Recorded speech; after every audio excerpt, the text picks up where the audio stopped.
is Trail Talks with Acacia and Allie. Today we are going to be talking about ecosystems. Baird Creek here is home to 4 main ecosystems. So what is an ecosystem, you ask? Well, an ecosystem is a biological community of organisms interacting with their environment.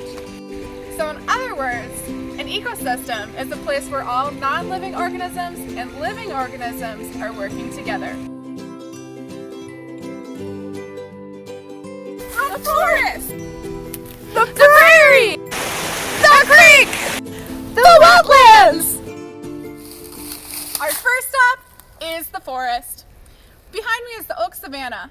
This is a native habitat to Wisconsin, and the Baird Creek Preservation Foundation is always working to restore it to its native habitat. The oak savanna is home to your red and white oak, and lots of different wildlife that you can find if you are walking through the trails at Baird Creek, such as the deer, the squirrels, birds, and a snake. Our next stop is the prairie. What's behind me right now might not look like much, but in just a couple short months it's going to be full of different plants and flowers. It's also home to all sorts of insects, spiders, and pollinators like butterflies and bees. Those pollinators help keep Baird Creek beautiful, which is why Baird Creek Preservation Foundation works to restore these native areas. Our next ecosystem is my personal favorite, the creek. So this is where Baird Creek gets its name, and it's home to all different types of things in the water, including lots of different species of fish, and lots of those fish are spawning right now, which means they're coming up the creek to lay their eggs. And it's also home to lots of macroinvertebrates. Macroinvertebrates are tiny little bugs that live in the water. If you followed Baird Creek all the way to its end, you'd eventually reach the Bay of Green Bay.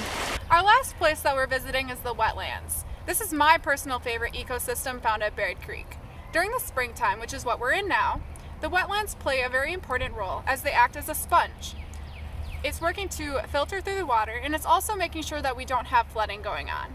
Here in the wetlands, you can find things like the cattail, which is behind me. And in July, they're going to be very tall, they're going to be green, and we're going to talk more about them in future videos. You can also find a bird called the red-winged blackbird.